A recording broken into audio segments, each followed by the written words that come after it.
میں وہ بتا نہیں سکتا. مثلاً ایک بات میں آپ کی آنکھیں دیکھنا چاہتا ہوں ابھی. اب آپ اگر رہدک اتارے تو ہاں آپ بتائیے. ایک دفعہ نا جی زمزم جہاں سے بھرتے ہیں وہاں سے لوگ زمزم بھر کے جا رہے ہیں. اس وقت 10 لیٹر کا کین الاؤ تھا. ایک بزرگ تھے کے پی کے, ان کی عمر رہی ہوگی 70 کے قریب. انہوں نے وہ زمزم کا کین بھرا, تھوڑی دور چلے تو رکے, پھر انہوں نے نیچے رکھا, پھر بیٹھ گئے, پھر وہ اٹھے, کین انہوں نے رکھا, پھر چلے. جب دوسری جگہ گئے تو میں نے اپنا کام سارا چھوڑا. ان کو میں نے کہا باقی دوست, میں نے کہا یار یہ سنبھالنا, میں ابھی آتا ہوں. میں گیا اس بابا جی کے پاس, میں نے ان سے کہا, میں نے کہا میں کین آپ کا چھوڑ دوں؟ تو انہوں نے مجھے ہاں یا نہیں کچھ بھی نہیں کہا. میں نے کین ان سے لیا, میں نے ان کا ایک ہاتھ پکڑا. اب میں ان کے ساتھ باتیں کرتا کرتا چلا جا رہا ہوں. تقریباً ½ کلومیٹر ان کا گھر تھا, مختلف جگہیں سے. پھر انہوں نے کہا کہ وہ جو سیڑھیاں ہیں نا, ان سیڑھیوں کے اوپر میرا کمرہ ہے, آپ سیڑھیوں کے نیچے رکھ دو, پھر میں آہستہ آہستہ لے جاؤں گا. میں نے کہا نہیں ایسا تو نہیں ہو سکتا, میں آپ کو راستے میں تو نہیں چھوڑوں گا. اب وہ سیڑھیوں پہ نیچے کھڑے ہو گئے. میں گیا, سیڑھیاں چڑھی, اس نے مجھے اشارہ کیا کہ یہ والا دروازہ ہے. میں نے وہاں کین رکھا, میں نیچے واپس آیا تو اس نے مجھے 5 ریال نکال کے دیے. میں نے کہا یہ 5 ریال. میں نے کہا بابا جی میں پیسوں کے لیے نہیں آیا, اگر آپ کا بیٹا آپ کے ساتھ ہوتا میری طرح تو اس کو آپ پیسے تو نہیں نہ دیتے, اس آپ کا حق. کہنا ہاں بالکل ٹھیک ہے. ابھی بیت اللہ کس طرف ہے؟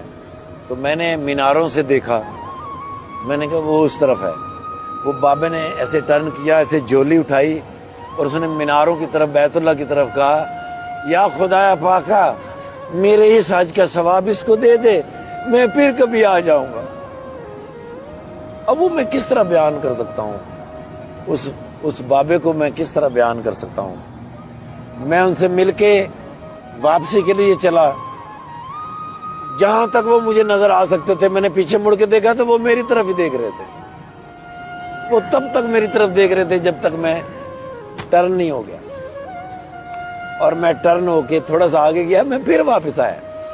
میں نے پھر واپس آ کے ایسے دیکھا تو وہ بابا کھڑے تھے, اور پھر انہوں نے مجھے یوں کیا, اور پھر وہ بابا اوپر گئے.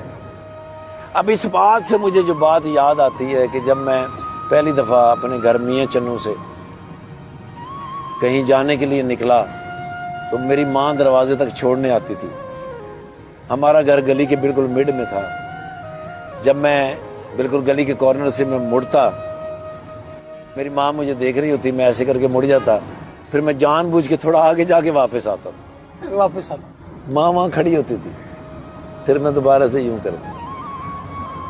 میری ماں کو اس دنیا سے رخصت ہوئے 30 سال ہو گئے. 30 برس. جی سر. تو بیت اللہ کے اندر جب میں نے اس بابا کو دیکھا, پھر میں نے جا کے جب مڑ کے دیکھا, واپس آ کے دیکھا, تو وہ بابا نے جب مجھے یوں کیا تو میں نے پھر اپنی ماں کے لیے دعا کی. تب مجھے پتہ چلا ماں مرتی نہیں.